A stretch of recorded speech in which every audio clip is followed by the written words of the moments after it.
are here.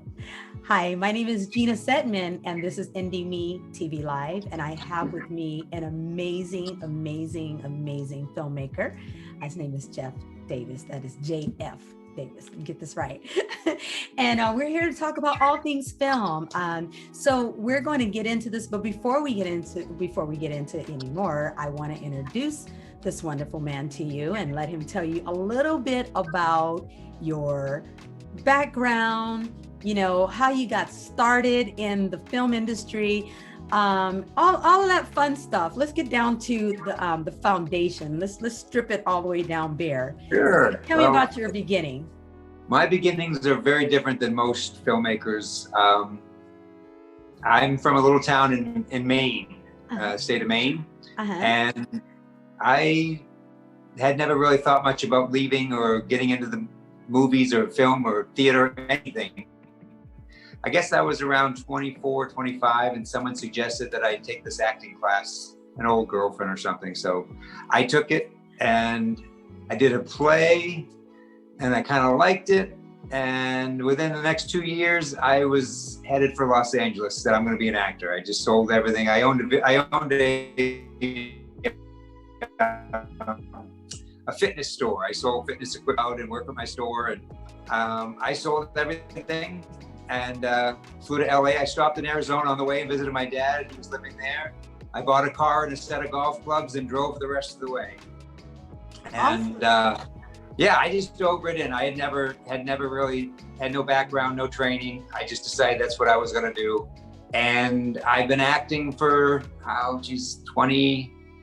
27 years, I guess now. And it's been going good. I mean, I've got a pretty good resume, and the last couple of years been getting better. And now I'm thinking it's time to direct my first film. So I've been working a couple of years putting this film together, and hopefully, if all things go well, I'll be directing my first film in a couple months.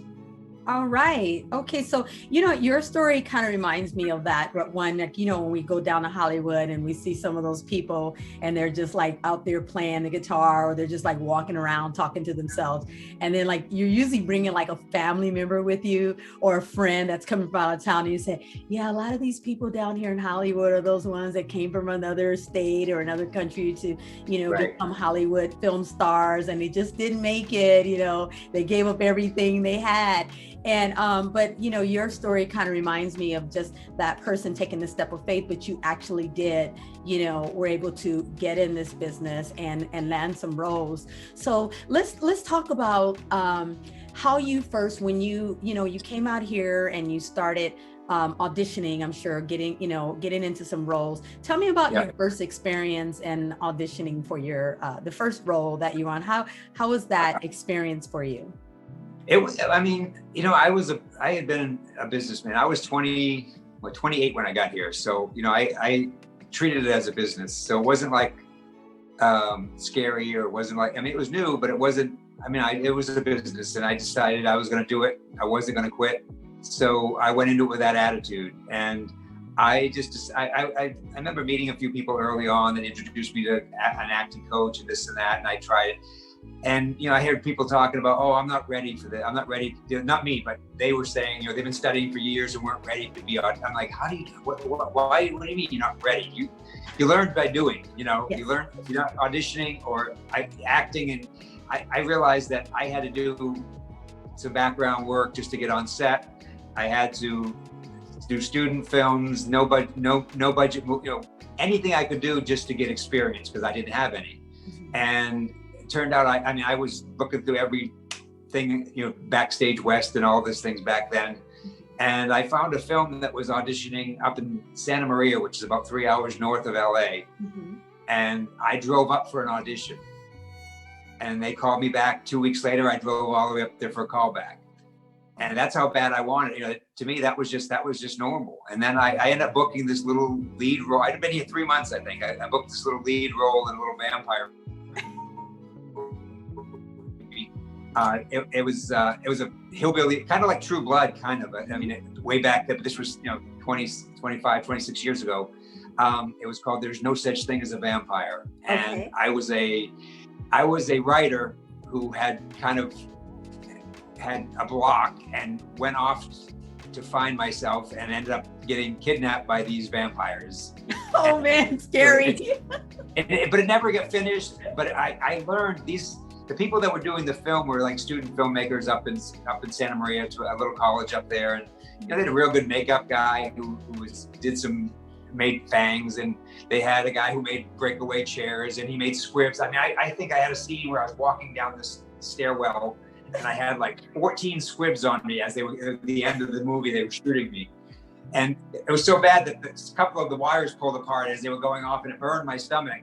Oh man. And I laid on the ground and just kind of until they cut, because I was trying to be professional. But I learned everything about movie making in that 10-day period or whatever it was. It was like a filmmaking 101. So it was a great experience. The movie never got made. I never got to see it, but I learned how to hit my marks. I learned how to deliver my lines. I learned how to work with other people. So it was a great experience. It was a great experience, yeah. And we all need those foundational experiences because whether the movie came out or not, as you say, it was a way that you grew and you learned. And it was that launching and also to tell you whether or not you wanted to continue to pursue it. Right. How would you say that an up-and-coming actor would deal with going out on auditions and just it really doesn't matter your age, what you look like, your height, because it all depends on what the casting director is looking for, and they could be looking for any particular thing. But how would you say that you deal with the rejection sometimes, or just the bluntness of the casting directors? What would you say a new actor getting out there, going on auditions, what do they have to kind of prepare themselves for as far as that's concerned? I think first off, you got to go at it as you make your own decisions. Don't try to figure out what they want, because you're never going to give them what they want unless it's you. So first off, we take the material and make it yours.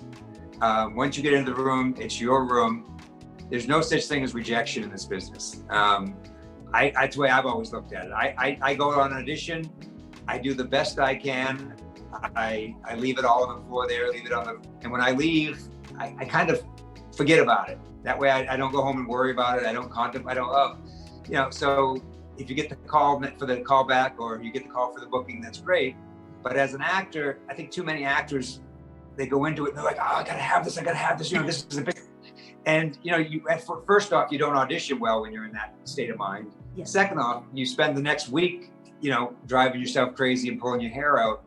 And I think as actors, we need to learn that it's not rejection. I mean, there's, nowadays in Hollywood, unless you're once you get to a certain point, like I'm at a good point now where usually I go in, there's 5 or 10 actors reading for a role, because they've already I'm been at it long enough, so a lot of the casting directors know me. But early on, they might be seeing 100, 200, 300 people for that role. And so you're not getting rejected. It's just like you might not have the right color hair or the right color eyes, the right height. I mean, who knows what it is? So rather than try to figure out what it is, just do your work, forget about it. Yeah. And try to learn every time you go into a room and you get a chance to audition for someone. Yeah, and you definitely have to have tough skin and understand before you can get in the business. I mean, it's a business. It's a business. Yeah. It's not, and it's not. I think too many people look at, think it's just you're gonna walk in, it's all glamorous, and no, it's a business like any business. You work hard, and if you're persistent and you work hard enough, you'll get somewhere. Yeah, it's definitely not for the weak at heart. You have to really, really have tough skin in order to get out there. I mean, in anything in life, any type of job or whatever, because you're, in everything in life, you will run into, one or the other type of opposition, and you have to really be determined to not give up and keep moving forward. So now tell me, what are your favorite, what do you find are the roles that you have a tendency to gravitate more to? Do you feel that you have been typecast, or how do you avoid being typecast? I know that's a loaded question. I've got many questions, but you're an actor, so I know you will remember what I just said. Yeah. Well, I don't feel like I've ever been typecast. One reason, I'm kind of a chameleon. I've been able to, one day I'm playing a cop, the next day I'm actually playing a doctor.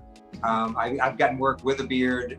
clean shaven with a mustache. I just played a preacher in a Western, an old preacher. And then I went from that and I played a good old boy in Texas whose daughter had got kidnapped. And I went from that to playing a cop on a TV series, So,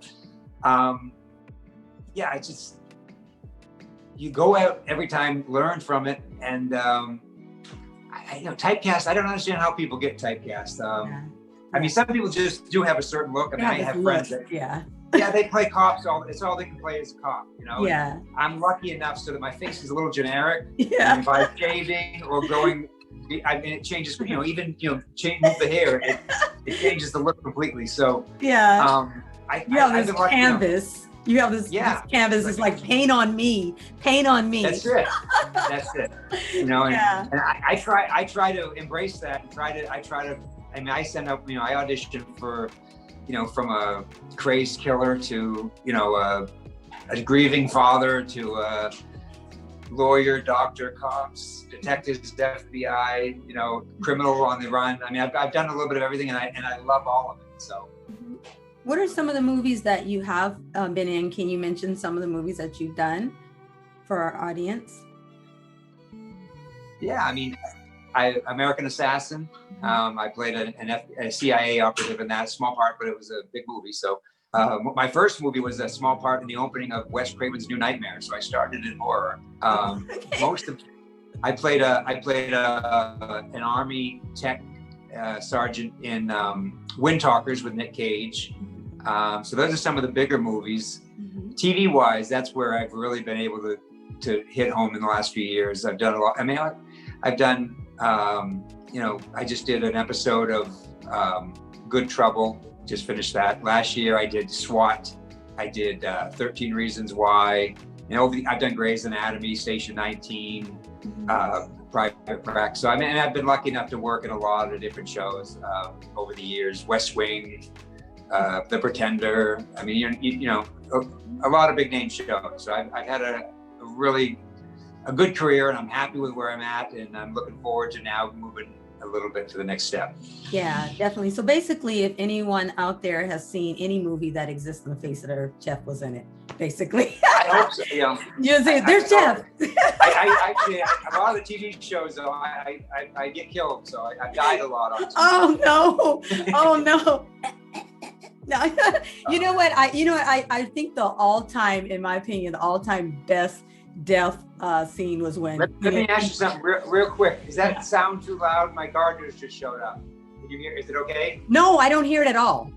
Okay, good. Yeah, but in Queen Latifah set it off. I think she did like the best. I've never seen a die scene like that before. When she was being shot, and it was all in slow motion. I mean, there had to be like a 30-minute death, scene. So I was like, man, I don't know one that can knock that out the water yet. No, I did a movie with Master P. Master P is. I did a movie called Still About It, where I played the lead cop. He was, of course, a bad, kind of a drug dealing fool criminal. And in the end, I play a bad cop who was actually dealing drugs to them. Oh, wow. In the end, I get caught in a sting. And again, talking about, I'm like, they open fire on me. So I've had some of those fun ones.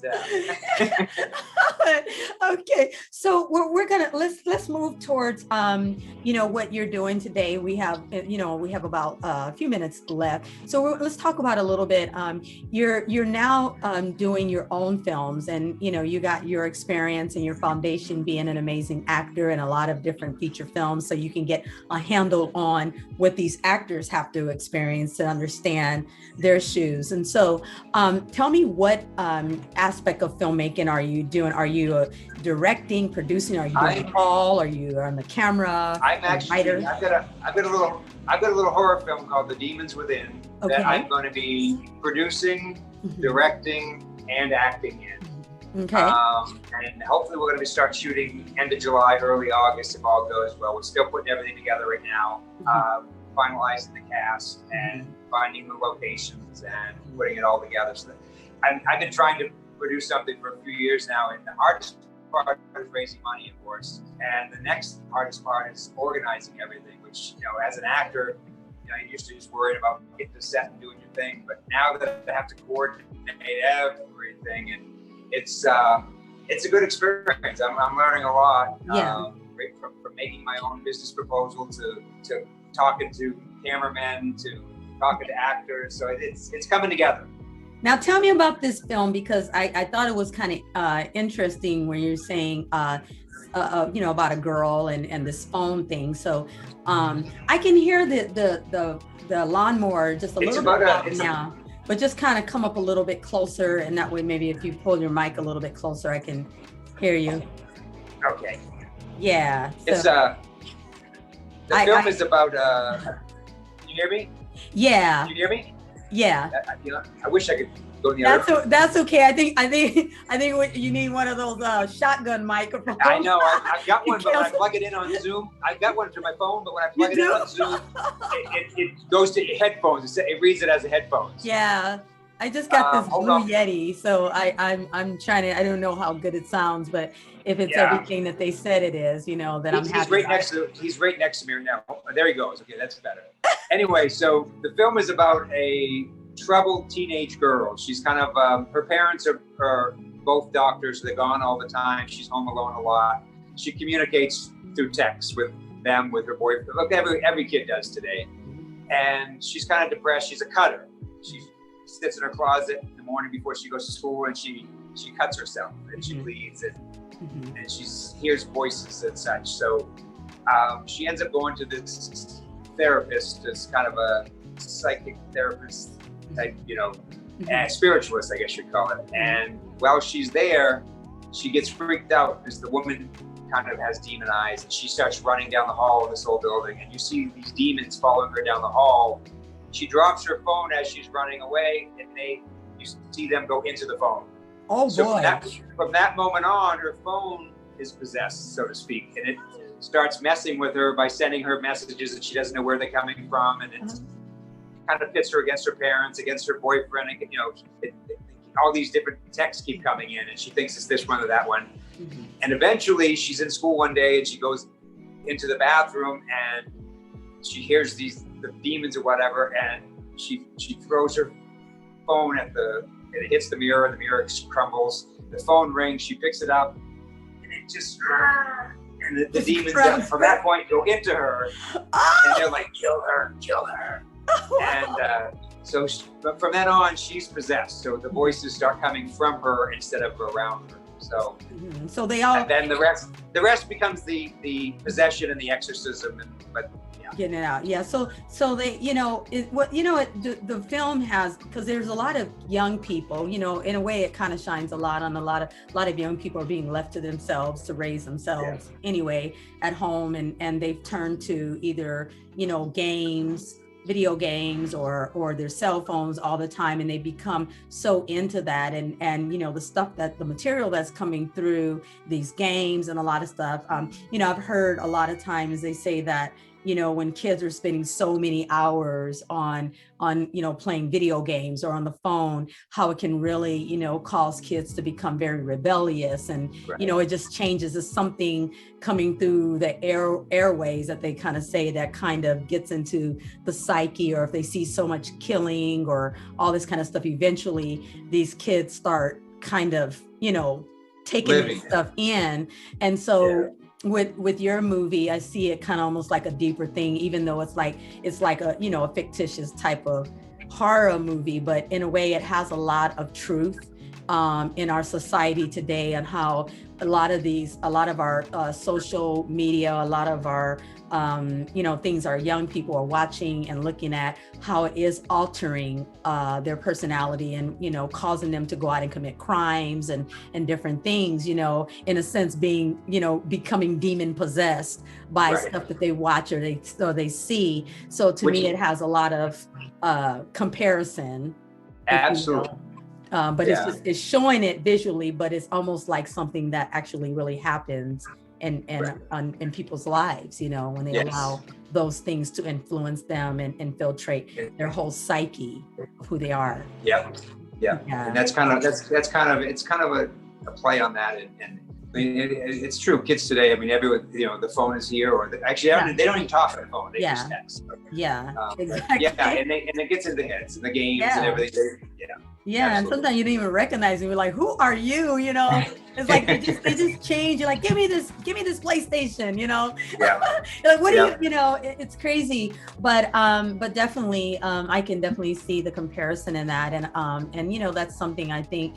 Hopefully that movie in a sense will shine a light on a lot of parents to say, hey, get back to spending time with your kids, getting some family time and knowing what's going on.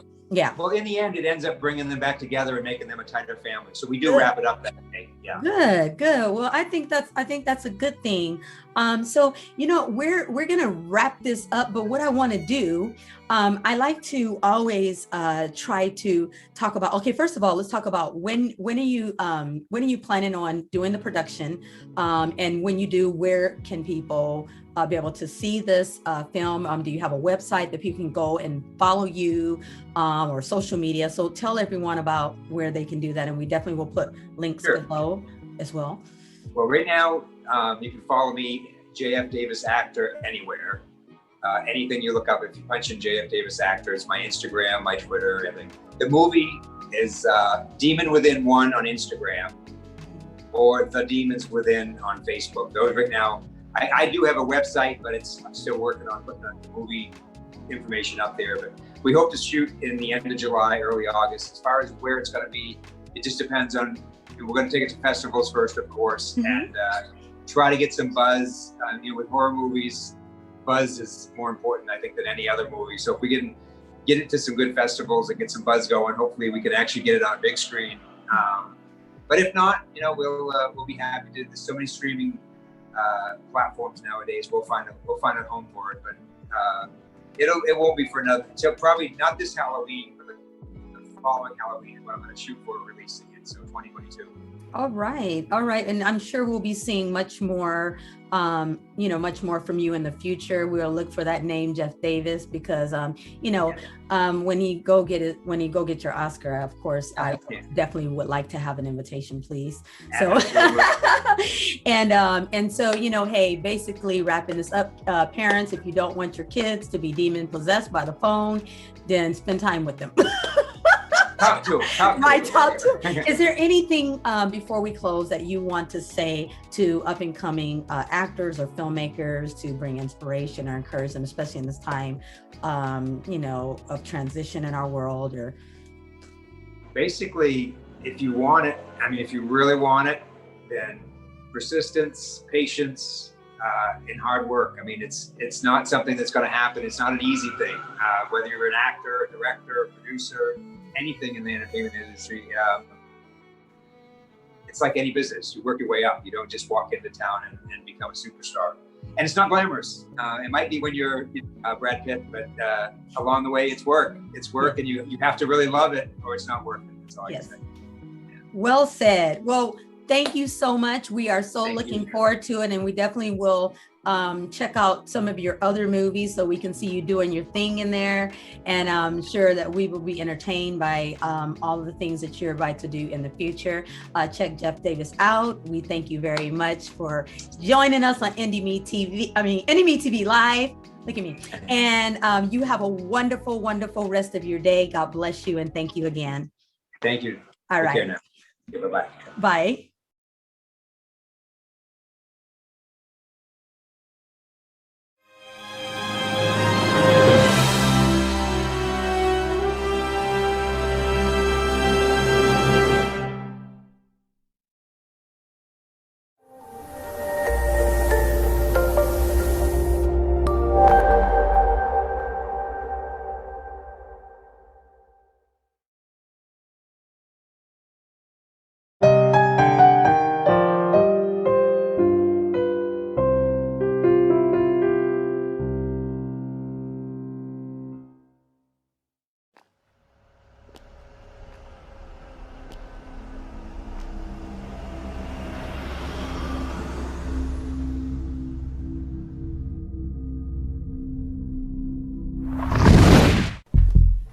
Paul. Hey, Billy. Hey, nothing. Have you been watching the news at all? No, I've been out From the market. Why? What's going on? You're kidding me. No. They're saying that there's some sort of virus going on out there. I don't even know what it's called. Corona. I'm worried about the hotel. I'm worried about Frank. Everything. I don't want to be on the street like all the other homeless people. I've worked too hard for our money to be Right on the about street. now, that doesn't sound like such a bad idea, given who I have to live with. Are you in for the money? What's going on? No, babe. I'm in this because I love Oh, you. please. You can do better than that. I treat you like garbage. Bill, I'm going to pray for you. Nothing's going on over there. All I want to know is where my small business loan is. No, I haven't heard anything from you people. I need to know. Your website. What? Oh, I can't believe it. You hung up on me again? No, I don't want my wife going to a food bank. Listen, I'll talk to you later. You know what? I'm ashamed of you. Well, Food looks like bank? dinner Oh, for one shame. tonight, then.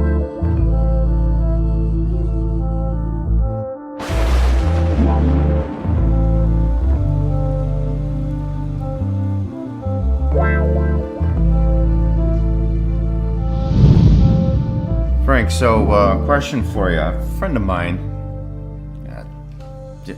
just somebody, was looking to find out where they can get this food from.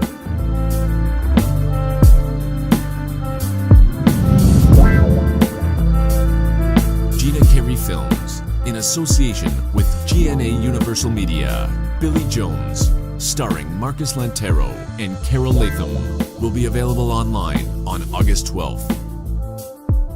And I'm gonna sleep on the couch tonight.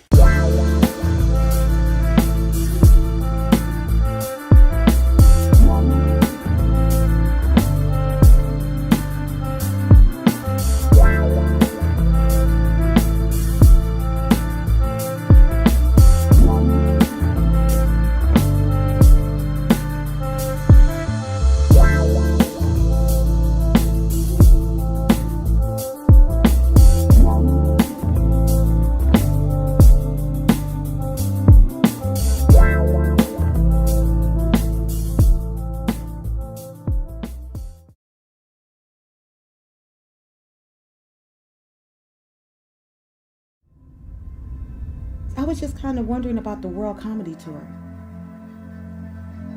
It's canceled?